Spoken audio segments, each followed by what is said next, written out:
Would you rather? This week I've got a would you rather that I picked up online actually.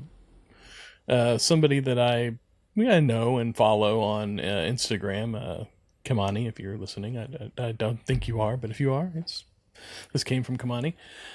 He writes, or he proposed the question: would you rather be immortal at your current age, or live forever in a time loop from the age of 15 through 50, retaining all your memories going forward? Oh, that's a good Yeah. question.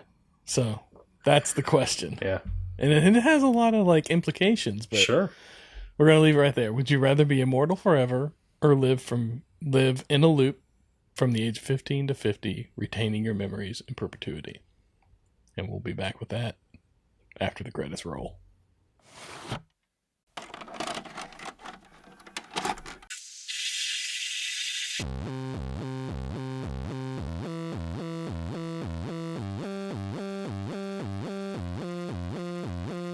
Your local video store card.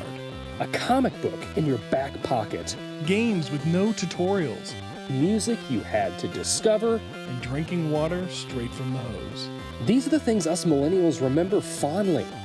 We are the Jennings brothers. Join us after the streetlights come on as we race our bikes from the top of the hill right down memory lane. Exchange those quarters, because this podcast takes tokens.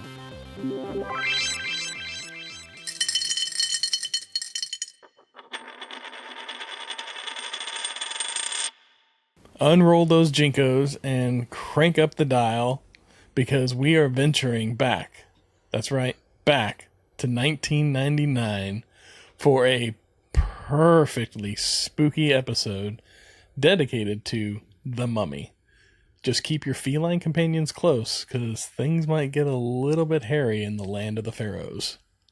That's right, this week we're talking about The Mummy, 1999's The Mummy, released May 7th, 1999 on a budget of $80 million, grossing 157 domestically and 417 million worldwide. I believe this meets our qualifications as a summer blockbuster. And really, like, this is one of those first early movies that I remember setting the trend of giving me a big movie to go to for my birthday or within a week of my birthday. Yeah, yeah. There's always a big movie that comes out the first week of May, and I love that. Mm-hmm. So I don't The get Mummy. That in February. I watched it this week. Did you get to watch it this week? I did. Nothing in February. You get rom-coms, Yeah, I'm sure. yeah, that's what I get. Yeah, I watched it this week. Watched it with my wife, which was interesting. So, God love her. I love her to death. And for those of you that don't know, my wife is a history major. And she loves this movie. Oh, I see where this is going. Yeah, she used to watch it, maybe not daily, but very, very often. Like, she could probably, she was quoting a lot of this movie, which was fun.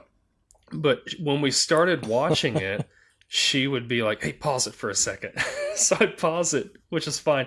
And she was like telling me the historical accuracies and inaccuracies of, like, Egyptian history. Because that was like, she like really loves Egyptian history. And she thought she was annoying me. She was not. I was thoroughly enjoying what she was telling me. But we stopped it several times. Then finally she's like, I'm gonna stop talking. And then she told me when the movie was over, she's like, so for every time I was giving you some factual information, there was like 7 times that I thought about it and didn't. But it was a treat. It was a treat watching it with her like that. It was kind of fun. But this is like the perfect popcorn flick. We were talking about other movies being, kind of popcorn flicks. This for me, this is it. Like, it's entertaining from start to finish. It never really lets up. It's just always constantly something going on. And I love this movie so much. It's been a while since I've watched it, but I love it. And I feel like this popcorn flick thing that we're kind of hitting on, that we've seen in a lot of these movies, I think that is almost a requirement of being a summer blockbuster movie. It's got to be a popcorn flick. You're not going to have your, Citizen Kane or Schindler's List is a big summertime blockbuster like that, because it needs to be a popcorn flick, a popcorn flick that appeals to the masses, something that you can just go in and watch, enjoy, and have a good time. Doesn't dig too deep on things because it doesn't need to. It's just what it is. It's a great, fun movie. And that's what this is. This is a really fun movie. In fact, this movie was so fun. Brendan Fraser has returned for 2 sequels on this movie. I know. There was The Mummy Returns, and then there was The Mummy 3. And there's a 4th one now. Yes. A 4th one. In the works. I'm excited. Yeah. Now, here's the thing. Would you believe I have never seen any of the sequels? I've never watched any of the sequels. I don't know why. Really? Not even the second one? No. But I'm going to make a point to watch them now, because rewatching this, I'm like, oh my gosh, this movie was so good. I need to watch the other ones. Yeah. Now, I will warn you, the second one, while it does star a younger Rock making one of his big movie debuts, and we all love The Rock, it's not the best CGI. I've heard that. I've seen images of that online. Yes, it's quite disconcerting, I suppose is the word. It's not. It takes away for sure. Yeah. But I mean, if you can get past that, it's a fun movie. It's a fun movie, and they even made a spin-off movie for that, the Scorpion King, in which it was like I don't know if it's a prequel because it takes place back in the ancient times. But that was that one was a fun one too. I enjoyed them. The third one I only saw once. I haven't gone back and watched it again. I do remember watching the third one, and I was disappointed that Rachel Weisz didn't come back for her part. They recast her with somebody else. I can't remember who. And but she's coming back for the fourth one, so that's nice. I don't know how they're going to explain the third one. Maybe it was just a fever dream. Who knows? But yeah, so fourth one, that'll be fun. Yeah. It's, I like looking into these movies and looking into like how much they made as well as like how much people got paid. Brendan Fraser was rumored to be paid $4 million for this one, and then 12.5 for the first sequel. I couldn't find for the third sequel, but still, that's a pretty big jump. And I remember this was like, I think this is like peak Brendan Fraser is this movie right here. He was huge for just like there was like a couple years there where he was in everything. Yeah, and in fact, he did 3 movies this year. What's that? Oh yeah, still do. Yeah, he's great. Yeah, he did 3 movies this year. He did Blast from the Past, The Mummy, and Dudley Do Right. Oh, I've seen Blast from the Past and The Mummy, and I enjoyed both of those. Blast from the Past is a perfectly fine romantic comedy. It's actually kind of a fun little premise. He gets stuck back in the 50s. They go into a bomb shelter, or in the 60s or whatever, and he emerges in the 90s, and it's kind of a fish out of water type of thing. But his whole life he spent buried in this bunker or whatever. It was a fun one. But then Dudley Do Right, I never saw it, but it just it was one of those like it's a little too much, little too much zany for my flavor. But three big movies for him that year for sure. I, for one, was and still am a big Brendan Fraser fan. I mean, seems like a really nice, genuine guy. And well, yes, I could pick out movies that he's done that I haven't enjoyed. I don't think every time I see him attached to something, it does pique my interest, I will say. And I've enjoyed him recently in Doom Patrol. I don't know if you watched Doom Patrol. No, but he was on that. I have not. I heard he was in that, but I've not watched it. Yeah. Yeah. Did you watch? Yeah, Did you that's watch pretty The good. Whale? He was in The Whale. No, I have not, but I That's heard that was really It good. was really good. It's one of those movies like I watch once and that's enough. But Yeah. it was really good. But it's not something I find myself watching again. But yeah, he did a fantastic job in that, and he's like just I don't know, he's kind of back on Yeah. the rise after that now. Yeah. Yeah. Yeah, I heard that like he's gotten a lot of momentum. I mean, and I was looking back over his IMDb. He hasn't taken a break, really. I mean, he's been consistently putting out stuff. It's just not been maybe things that we know him for, Yeah. really. I really, honestly, after The Mummy, expected him to shoot off and become a big like action star Oh, or sure. something. And quietly, I'm a little disappointed that didn't happen for him. But I mean, he seems to chase some, well, let's say, fun roles. He definitely picks out like things that look like they would be fun to do, Yeah. and fun to be in. Yeah.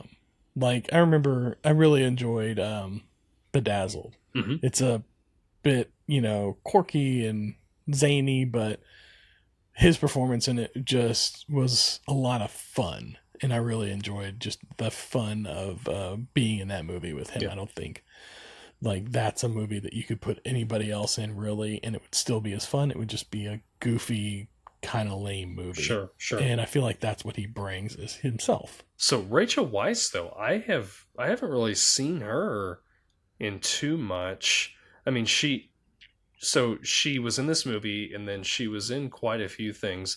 I think the last thing I've really seen, well, no, she was in Black Widow, I guess, wasn't she? I think she was. That's right. Like Yeah, she played their the mother in or Black something. Widow. Yeah. Melina. Yep. Yeah. Yep. So I had. And yeah, because before that, I'm with you. Like I'd seen her in like little bit parts here and there. Mhm. And most notably, I think the last big thing before Black Widow I'd seen her in was Constantine. Oh, but that's sure. Like yeah. 15 plus years ago. Yeah. Mm-hmm. Yeah. But I mean, you look over her IMDb, and again, she's been pretty consistently working. Mm-hmm. Just not things that I would watch or think to watch, really. Yeah. That's the thing now, though. I think, there's a lot of like the indie movie scene is a lot bigger than it was back then. It's so much easier for people to make movies now. On just not a big budget because, just technology. And I feel I mean, really, I'm looking at her IMDb. I don't mean to cut you off, but I'm looking at her IMDb, and she has been in things that I've watched, and I just haven't. I don't remember her from them, I should say. Like, she was in, Fred Claus. She was in Definitely Maybe, a rom-com. I like a good rom-com. The Simpsons, you're not going to you may not recognize her voice from that. Right. The Bourne Legacy, Oz the Great and Powerful. Wow. Yeah. All right. I guess I just haven't watched many of these. Yeah. But yeah, she's there. It's just not. Yeah, if it's not a movie that you've seen, then yeah, it's easy to. They're not. It's definitely not. She's not front and center on the posters. Sure. Yep. She's definitely playing supporting roles in all these parts. Yes. But very good supporting roles when she does play them, for sure. I've always enjoyed her. So what do you think of the movie as a whole?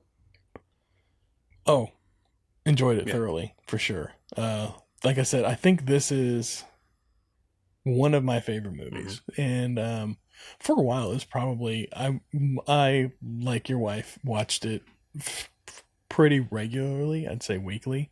Especially like in my 20s, I didn't have cable. I just had DVDs. I bought DVDs, and that's all I watched. Yep. And so this is one of those movies that, and the weekend rolls around, and I've got 2 TVs set up. I'm going to play a movie on one. I'm going to play a game on the other. And usually this is one of the movies that I would pop in while I'm playing the game. So this was one that I thoroughly enjoyed, and I've watched pretty regularly. I remember I bought this movie whenever it came out. Like, I went to the theaters and I saw it. I saw it a couple times in the theaters, I want to say.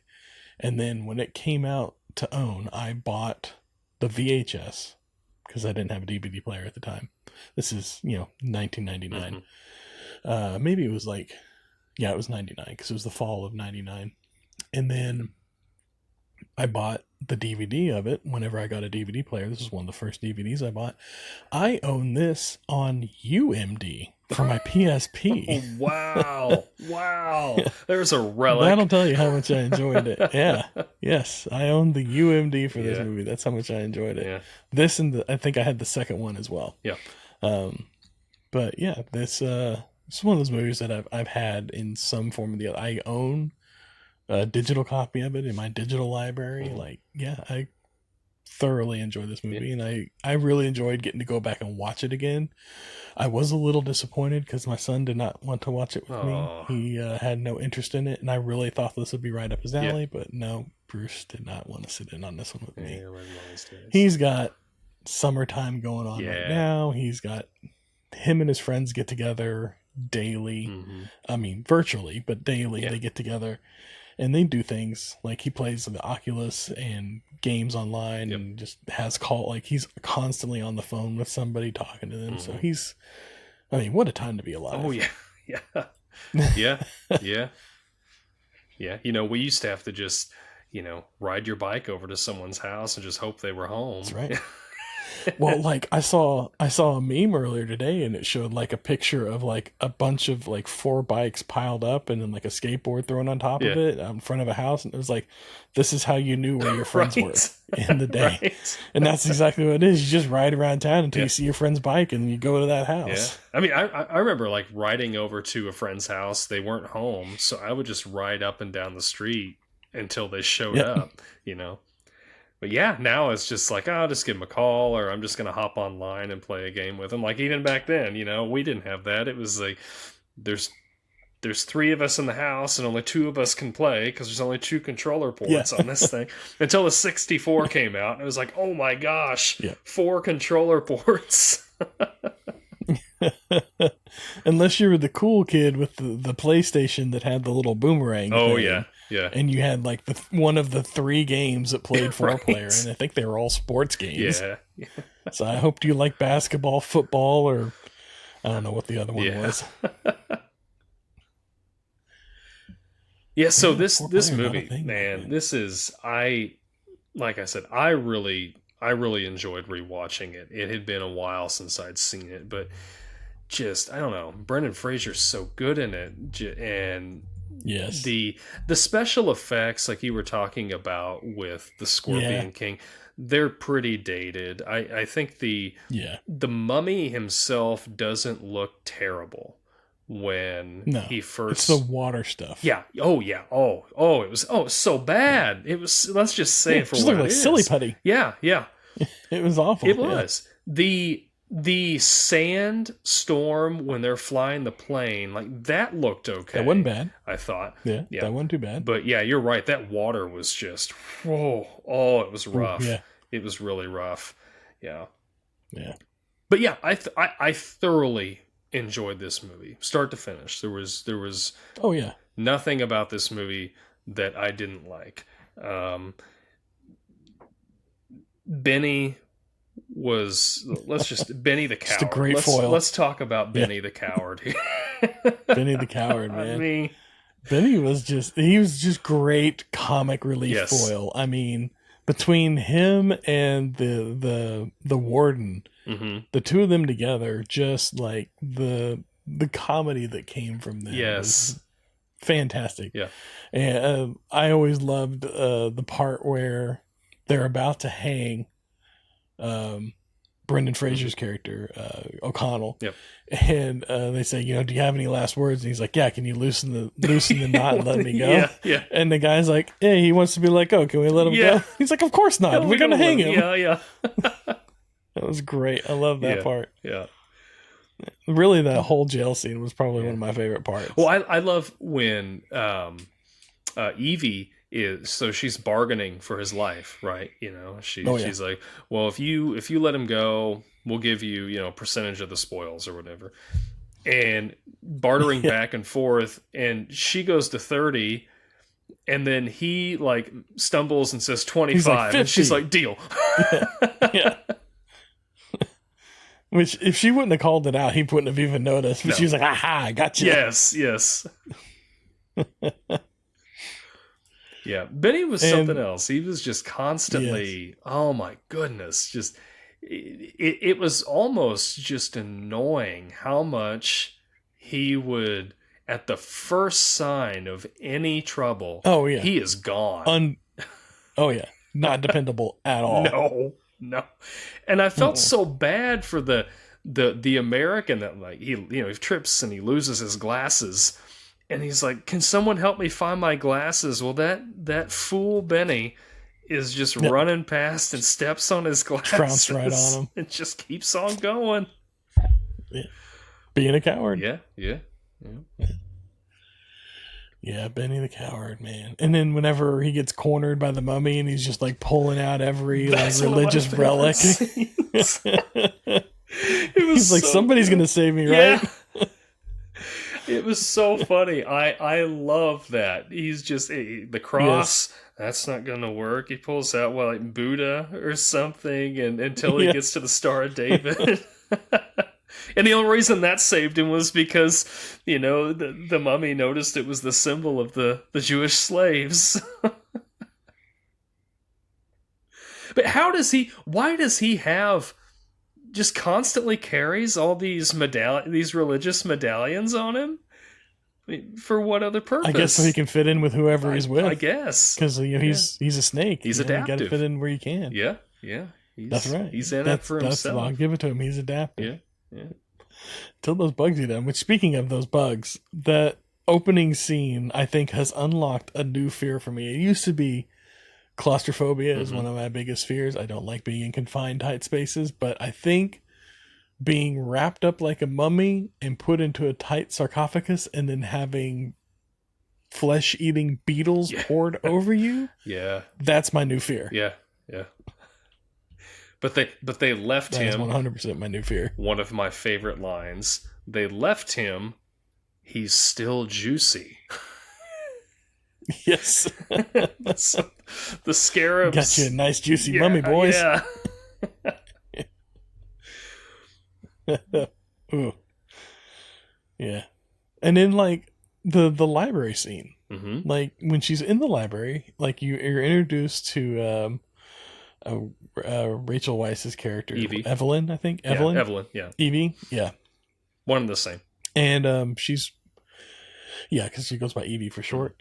So she's up on that ladder and she's putting away books, and then she knocks over one of those bookcases, and then they just fall like dominoes. Systematically, yeah. Who stacks books that way?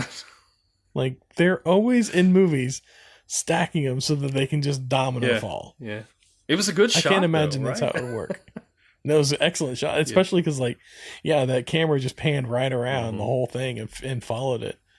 That was well executed. Yes. Whoever, the set designer that got to set that up, I'm sure had a good time. But I bet that was like, they shot that and they were like, we got to get it in one shot, because if not, it's going to be until tomorrow before we get all this set back up again. Yeah, calling the interns over here to pick this back up.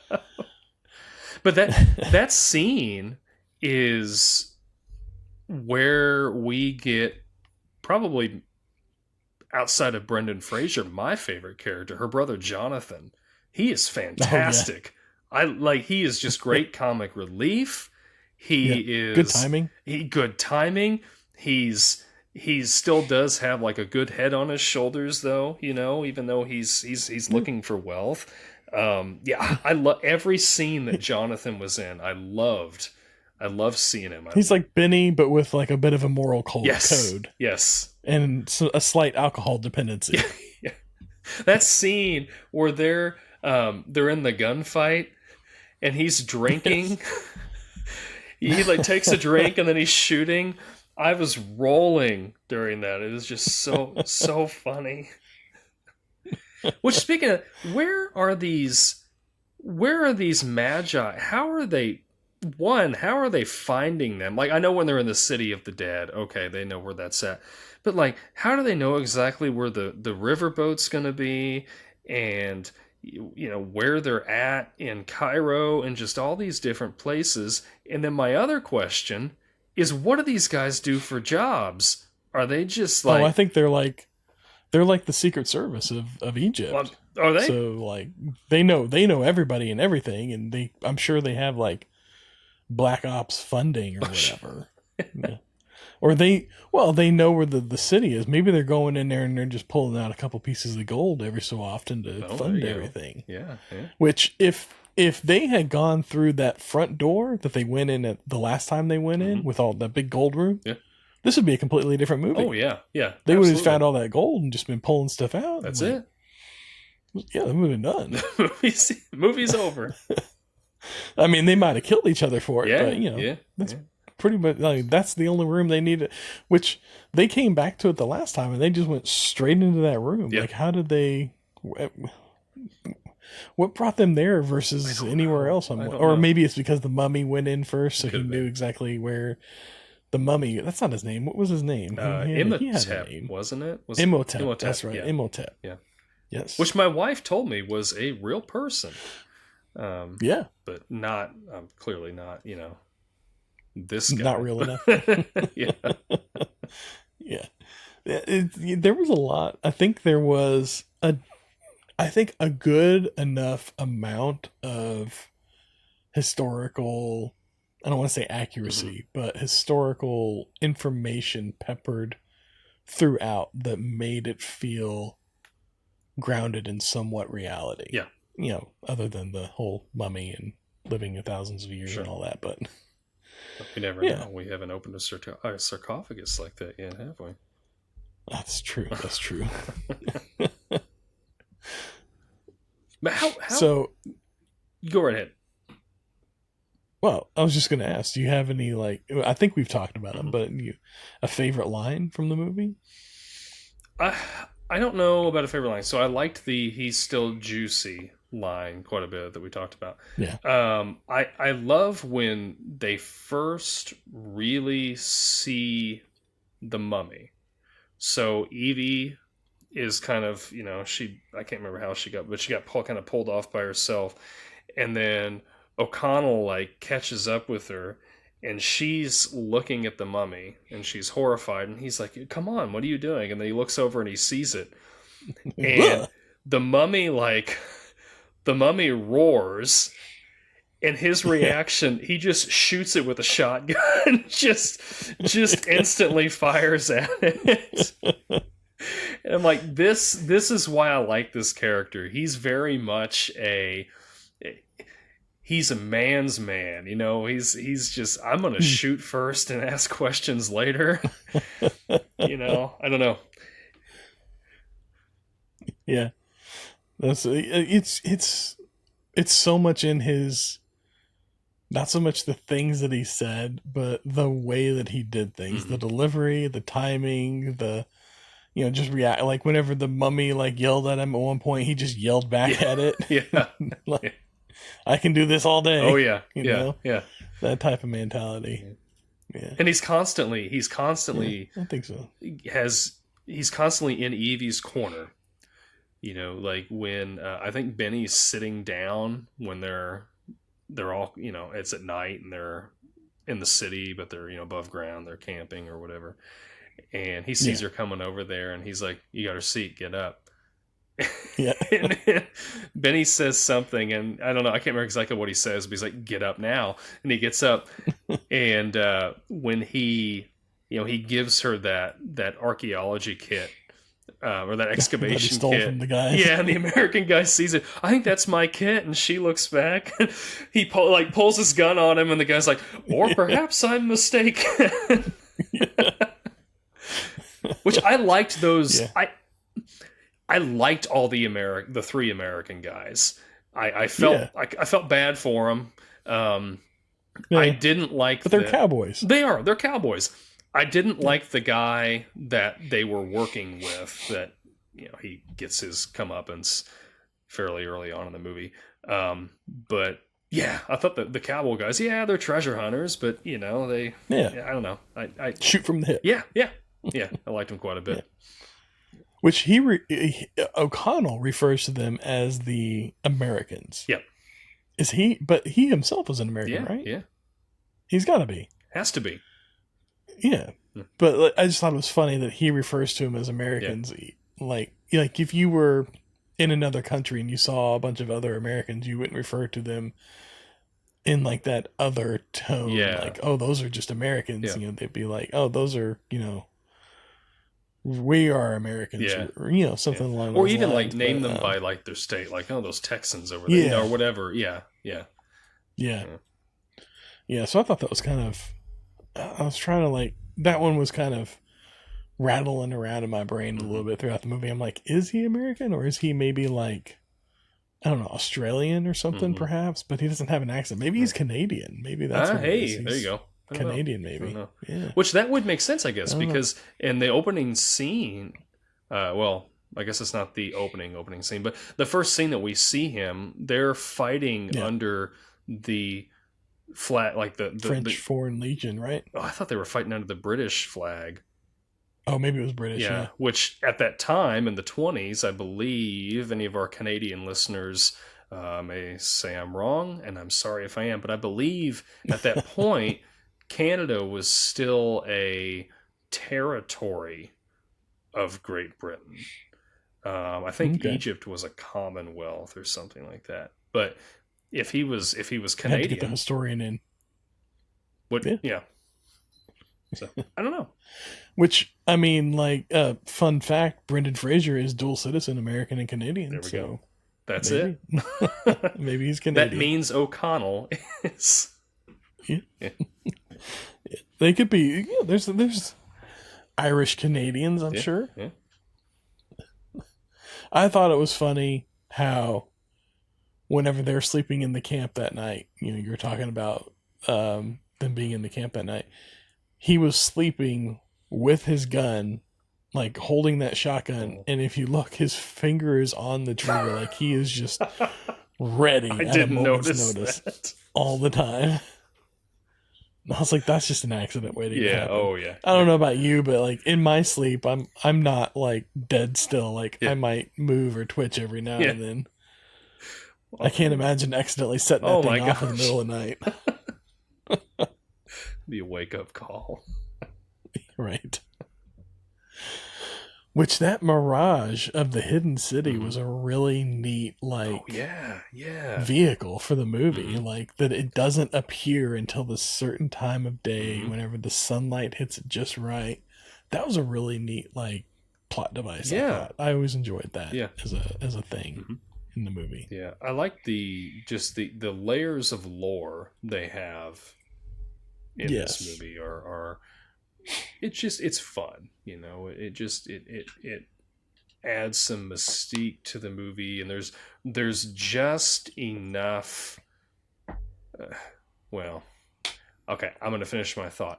There's just enough supernatural stuff mixed with normalcy, I guess, to make it, I don't know, it all kind of just works together really well. I say that, and I know the whole thing's about a mummy rising from the grave. A supernatural plot in and of itself, I guess. But they ground it. Yeah. They try to ground it in some reality and some actual history, and give it some some grounding, some firm foundation. Yeah, it makes it I feel like you don't have to suspend disbelief as much as, our last episode, like Independence Day or something. You're watching this and you're like, okay, maybe this could happen, I don't know. It just seems a little more, like you're saying, just a little more believable. So they're filming this. I was looking at it, and they filmed this in, I think it was Egypt, if I remember correctly. The filming locations. One of the filming locations was, it wasn't Egypt. per se, or it was. I can't remember the name of the town or Cairo? province or country. No, it wasn't Cairo. There it is. Filming locations. Morocco. Sorry. Oh, I see what you're saying. I'm sorry. Morocco. Yes. No, I understand what you So mean. I don't. As far as like, most other countries, I don't know like states versus territories or whatever.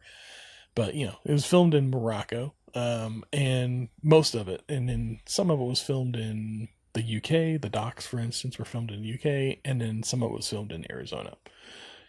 Those are the deserts, but they're filming it in actual deserts with sand and everything like that.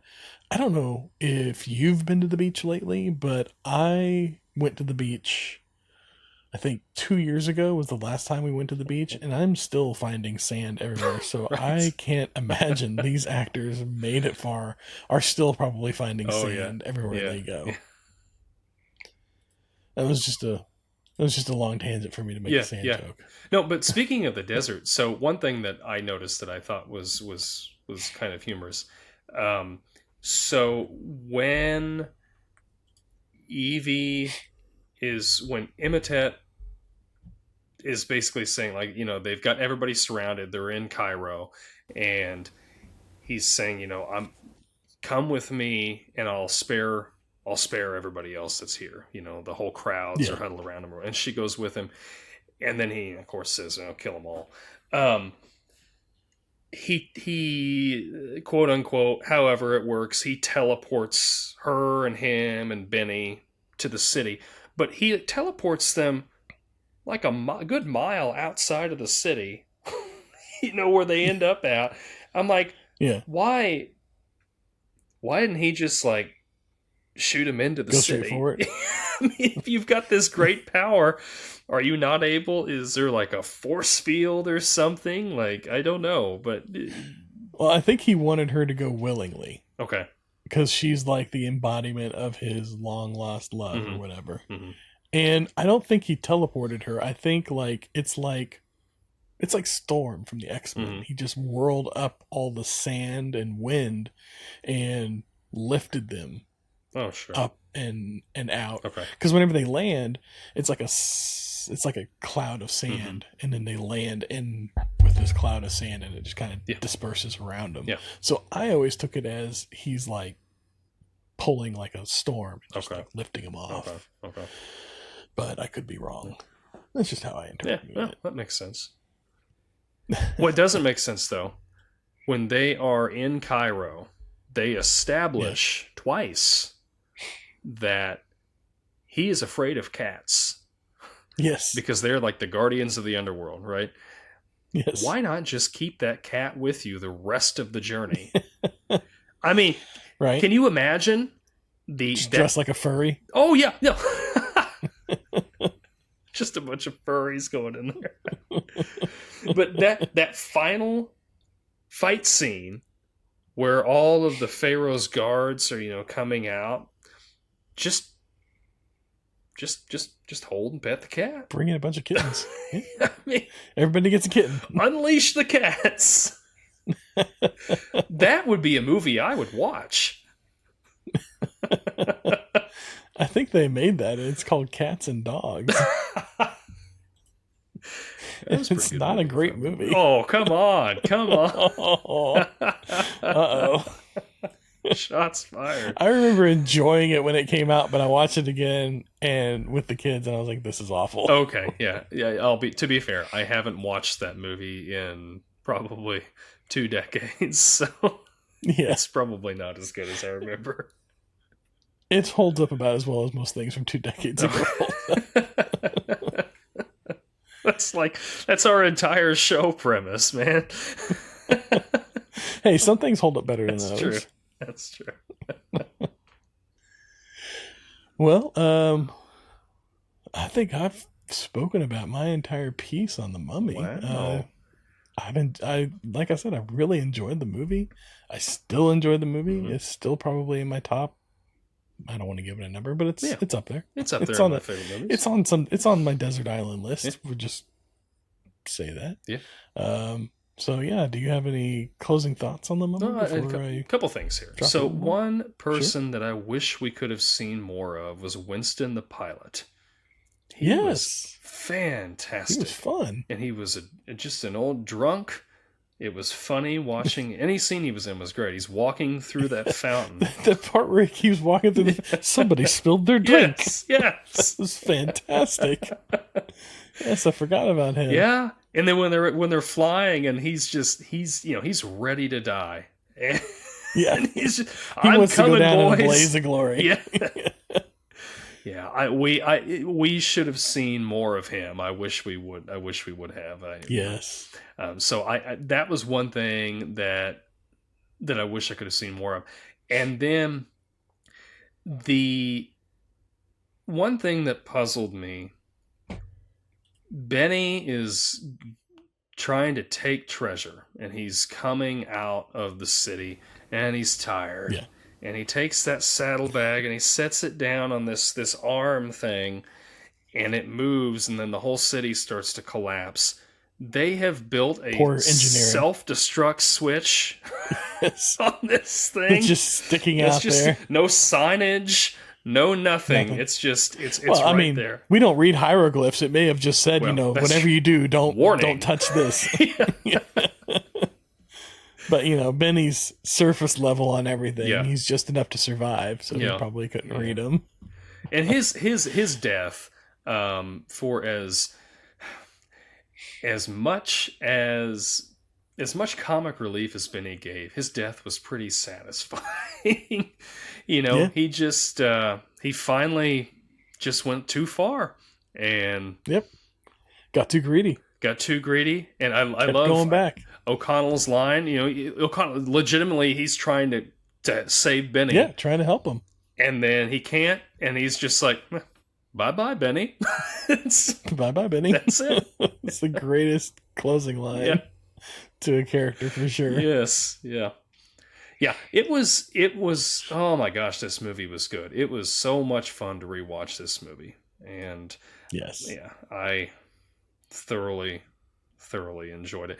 I know I saw this movie when it came out in theaters. I don't remember it, but I know I went and saw it. And I know this was one of the movies that I didn't ever actually own it. We have it now because Mindy had bought them before we got married. And so, we have them. But I remember my grandmother really liked this movie, and she had a VHS of it. So when I would come over to the house, I would watch this a lot, just because it was good, and then that was something she would sit down and watch with me, and we both really enjoyed it. And still holds up today. Great movie. The CGI doesn't hold up as well, and yeah, that's okay. It's good. It's all right. Yeah. That's okay. It's fine. It's with those older movies, you got to kind of like let the CGI be what it is and just roll with it. Yeah. And it's just there as a visual representation of what they wanted you to see. Mm-hmm.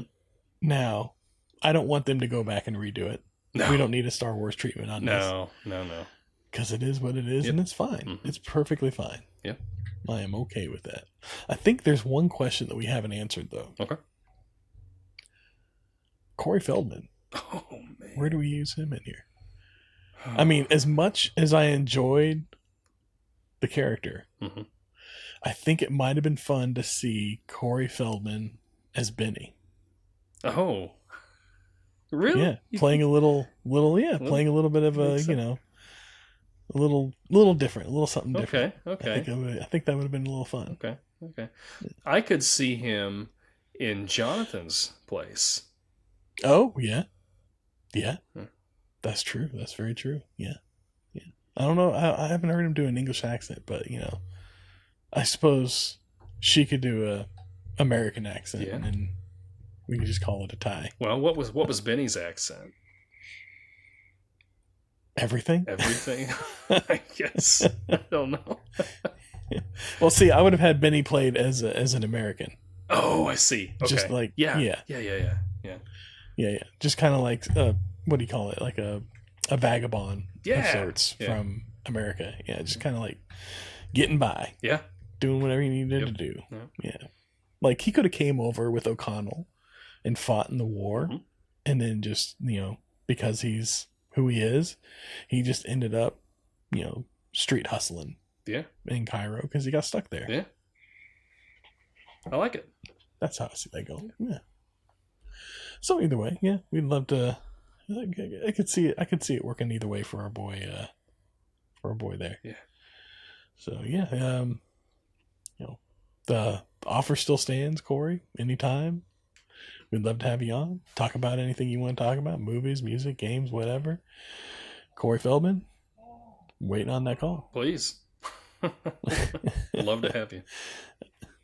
Now, before you sign us out, I thought it needs to be celebrated. When this episode airs, we should be over 500 plays on Spotify. Oh, yes. Whenever this episode airs. Yes. So that's something we're celebrating. Not to mention, we are currently over 5,000 plays on YouTube. Yes. Another thing to be celebrated. So if you're not already subscribed, if you're not already sharing, liking, please help us out. Click that subscribe button, share, like, do all that fun stuff. And, we'll keep bringing it to you. And if you don't, you know what? We're going to still bring it to you and just hope that we can change your mind down the road. Yeah. Let us know what you like. Let us know what you didn't like so much. Yeah. That will hit the comments. Greatly help us bring you more of what you like. That's right. And it's, we were 20 episodes in here. Most of them at this point have been movies, but it's not all movies. We're going to talk about some games. We're going to talk about, more movies, music, just comic books, things that we enjoyed as, growing up millennials. And as a matter of fact, whenever this summer of blockbusters, no, what name did we settle on? Blockbuster movie rewind, I think. Yeah, summer blockbuster movie rewind. a title that we will solidify by the end. Yeah. By the end, yes.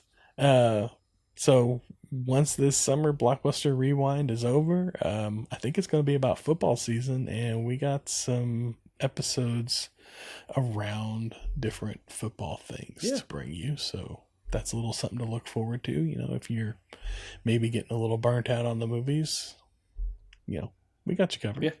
We're changing it up. Don't you worry.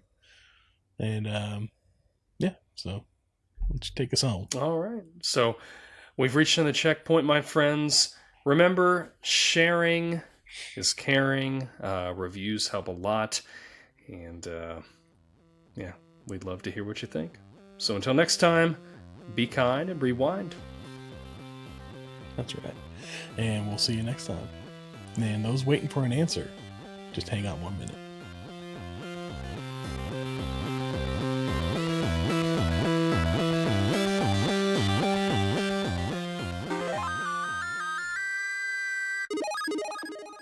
This Podcast Takes Tokens is a Clay Street production. All right. At the beginning of the episode, I raised the question, would you rather be immortal at a certain age or live forever in a loop from the age of 15 through 50, retaining all memories in perpetuity? Do you have an answer? Or thoughts? So I guess a question here. If it's, I need to know the context is. So if define some parameters. Yeah, if it's 15 to 50. Yeah. Am I just reliving my life, or with the knowledge I have, can I make changes in reliving my life? Do whatever. So the way it works is at the age of 50, you basically mentally transport back to your 15th birthday. So your 50th birthday, you mentally transport back to your 15th birthday, retaining all those memories that and experiences that you've had throughout life. So now you're starting over. It's not like you become 15. You basically time travel back mentally. And yeah, so if you want to make different choices, you make different choices. If you want to make changes, you make changes. You want to do the same thing, you do the same thing. You know what happened before. You know, I don't know about you, but my memory isn't exactly the best 20 years ago. Yeah. I mean, remembering something 35 years before might be a little more complicated, but really, I mean, let's see.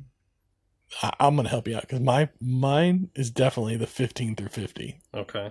Because you can just loop the first couple loops. They're going to be rough. Yeah. You're going to screw some things up and things aren't going to go your way, but you're going to learn so much. And if you really keep your eyes open, you're going to learn a lot. Then you start getting it down and you start living things like the way you want. Like my plan is to memorize the winning lotto numbers from my 18th birthday, travel back in time, write them down, play those numbers on my 18th birthday, and then I'm just like, I'm investing in Google, I'm investing in Amazon, I'm investing in Uber, I am making that money work. Yeah. And I'm not going to have to worry about money, right? I know where my wife's going to be, so I know where to go to meet her. And then it's just, sweet life. Yeah. I just got to remember those numbers. If I don't remember those numbers, it's going to be rough. Yeah. So, but the other option was just immortality, right? Immortality, perpetually going forward. Gosh. Man, that's so tough because my thoughts on that are if I'm immortal, nobody else that I know is immortal. Like I don't want to see I don't want to see my kids pass away, I don't want to see, I don't know, I don't want to be, 300 years from now and like not have this, or like, whatever, like with just, but then if you're over on episode 1,856, yeah, exactly. I'm on my 75th co-host. Yeah. But then you've got with the 15 to 50, what if like your life's going stellar, you're 50 years old, you're just getting ready to, I don't know, I'm not doing the math here, so this may be wrong, but like you're just getting ready to like walk your daughter down the aisle, or whatever, and then you wake up and you're 15 again. I don't know, it's tough. Just live it all over again. But if I was given the choice, one or the other, it's black and white. You do not have any other options. I'm with you. I'm going to go the 15 to 50 because I could not outlive everybody and just continue on like everything's okay. Couldn't do it. I get to live most of my life with the woman I love and my kids over and over and over. Yeah. Taking that one, 100%. Yep. Absolutely. Now, that raises an interesting question. So whenever you make that choice, are you creating millions of like splinter universes off of that 50? I know. Mark, that's what I'm wondering. You loop back? That's what I'm wondering. I'm like, so what if you die in the middle of that? Like, let's say you just got you just step out on the curb, make the wrong choice. Yeah, and you get hit by a car. And that's it. Do you start back at 15 or is that it? I gotta imagine it's like Groundhog Day. Yeah, you loop back to the beginning. Okay. I imagine this is, I mean, really, like if you describe it that way, this is Groundhog Day, except instead of one day, it's 15 to 50. Yeah. Which is kind of, it's really those first few years that are going to be the worst because you're going to be 15 and you're not going to have access to like a car. You're not going to have access to like money and like all the different things that you would want to have freedom. You're not going to have freedom really. You're 15. Your freedoms are quite limited for the next few years. Yeah. But I mean, I suppose at the same time, like really at 15, all our needs were met. It was just the wants. And looking back on it, that could be the once were met too, for the most part. Yeah. I mean, sure, I didn't have every video game, Yeah. but did I need them? No. I didn't have every movie, but did I need it? No. You know, the wants were met, and I think enough of the needs were met that I would be fine. Yeah. That's my answer. Yeah. 15 to 50 for sure. I like it. I'm with you. I'm with you on that. Yeah. Tell us what you think. Yeah. Yeah, it's in the... I'm going to make this our Spotify question, so if you're listening to this on Spotify, you know, check over on the survey, and you can send us your thoughts on this question here. Yeah. However long Spotify will let you answer for, and you know what? If it cuts you off, send us an email. Yes, please. You know, you can reach out on our email. This podcast takes tokens at gmail.com, and we'd love to hear from you. Or if you're watching, So until watching on YouTube, leave it down in the comments. that's right. Yeah. That's right. Comment section. That's for, baby. Leave us a comment. I don't think we did not cover what's coming up next week. No, we What's didn't. coming up next week? When you left The Jim the Carrey fine movie, people. The Mask. Is The what we are Mask. doing Oh. next week. Not to be confused with the 1985 movie Mask. I don't know if it was 85. It was a good movie. Yeah. But it was if you're looking for Jim Carrey's The Mask and you watch Mask, you're going to be getting a vastly different movie. Yes. Who was that? That was Cher, and who's the guy? Oh, Eric Stoltz. yes, that's it. Yeah. Yeah, tragic. The other Back to the Future, Marty McFly. Tragic. Yeah, he was originally Marty McFly. Yep. Yeah. Yep. So yeah, that's what's coming up next But, week. yeah, we're not watching that one. No. If you want a good tug at the heartstrings, give it a watch. I've seen it a couple times. It's a good movie, but it's sad. You'll be wanting to watch The Mask with Jim Carrey afterwards to cheer you up a little bit. Anyway, that's what we got coming up next week. Follow along with us. We love to have you doing that. Watch The Mask, and we'll see you on the flip side. See you next week.